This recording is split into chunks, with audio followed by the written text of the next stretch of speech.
Hey guys, I'm gonna guide you guys through using the null factor law. So pretty much the null factor law simply states that if the product of two numbers is zero, then either or both of the two numbers is zero. So for example, to find out the solution for for this question here, x open brackets x plus 2 is equal to 0. So we know that then what we're going to do is we're going to find out what x is. So we're left with x is equal to 0. And the factors are x and x plus 2. As you notice, the factors here are x and x plus 2. So say, for example, if you had here 2a, the factors are 2 and a. So, but in this situation, you have here x and x plus 2. Solve each linear factor equal to 0. So basically, we're going to cover that one first. So we're going to solve for x. So what do you have? X is equal to 0. Then you're going to solve the other one. You have x plus 2 is equal to 0. I'm going to cover that. How do you solve for x now? What's x plus 2? What's the value of x? What you're going to do is move this to this side. And you're going to be left with x is equal to minus 2. So now the solutions for this are x is equal to 0. Okay, because when you cover that, x is equal to 0.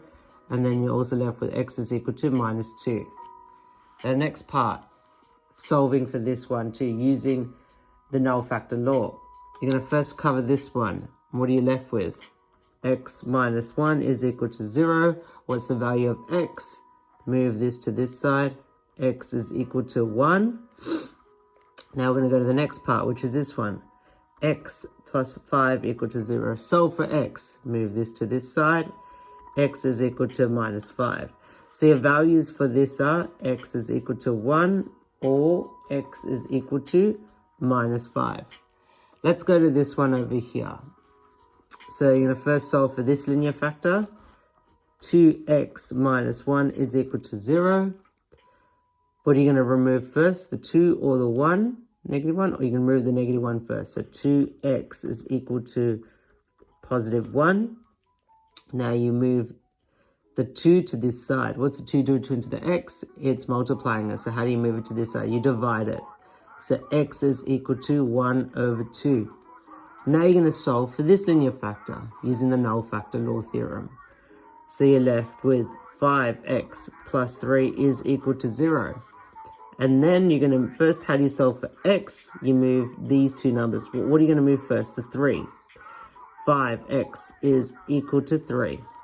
Then how do you remove the 5? You're going to divide it. X is equal to 3 divided by 5. So those are two values of x. So now what I'm gonna show you guys is an example of using the null factor law theorem. Okay, so I'll give you another example. So you're left with, let's go example number 4. 2x plus 5 is equal to 0. First solve for this x. This one. So you're going to ignore that. 2x is equal to 0. Moving it to this side. What's 2 doing to the x? It's multiplying it. So how do you get rid of it? You're going to divide it. So x is equal to 0 divided by 2, which is also known as 0. Let's go through this one. X plus 5 is equal to 0. X is equal to minus 5. So as you can see, these are your two solutions. Use the null factor law to solve these equations. As you can see, we've just solved these two particular equations. Okay.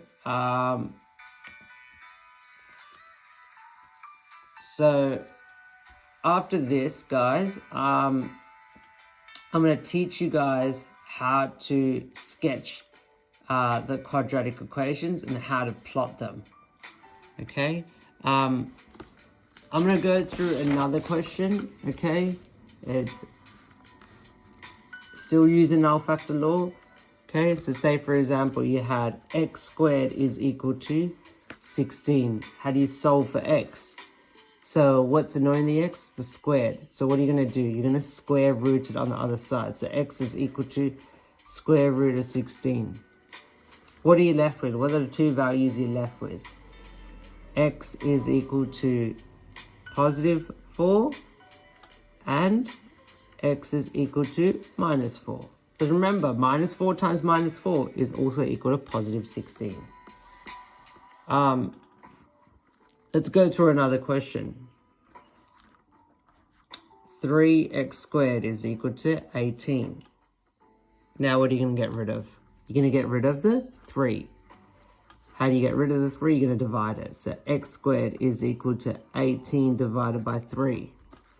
X squared is equal to 6. How do you solve for this now? It says x squared is equal to 6. What's the opposite of squared? It's going to be square root. So x is equal to square root of 6. So you're now left with x is equal to plus square root of 6, or x is equal to minus of square root of 6. Now let me explain this to you guys. What does it mean? Why do I have plus 4 and minus 4? Why do I have plus root 6 and minus root 6?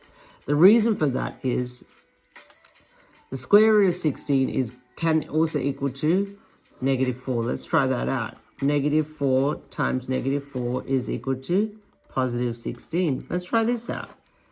Positive 4 times positive 4 is equal to positive 16. Remember, when two negative numbers multiply, they're going to be equal to a positive. Now,